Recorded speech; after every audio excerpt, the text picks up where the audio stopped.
We were interested in why people are so financially impatient.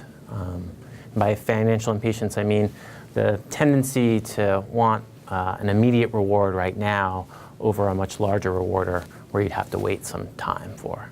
We were interested in what are the everyday cues that push us in one direction or the other.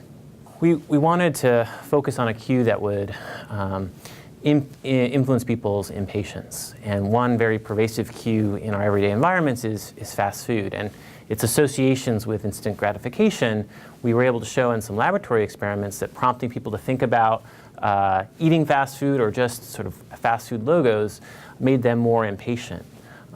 So in one study, we wanted to see whether this affected people in the everyday environment. We simply asked people who are walking down the same street, we presented them with a choice.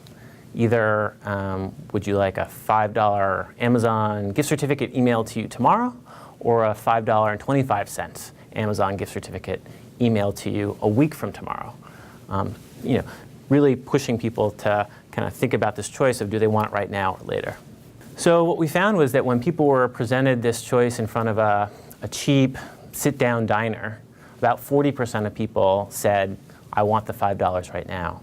But that number jumped to 60% when people were presented with that same comparison in front of a McDonald's.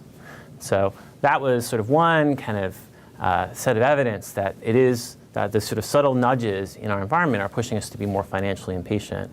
We then followed up with lots of nationally representative surveys looking at whether the prevalence of fast food in people's everyday neighborhoods was affecting their financial impatience. And we saw a robust effect, not just cross-sectionally in terms of people's financial impatience, but also sort of longitudinally over a decade-long period where we're able to see fast food proliferate in people's kind of zip codes, but also when they move to different zip codes.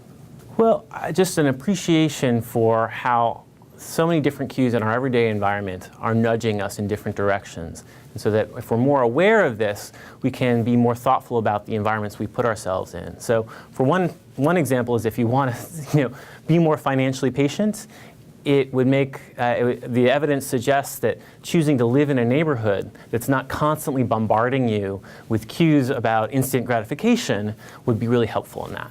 And when you're making really important decisions that require financial patience, maybe try and do that in an environment that's not surrounded by McDonald's, certainly.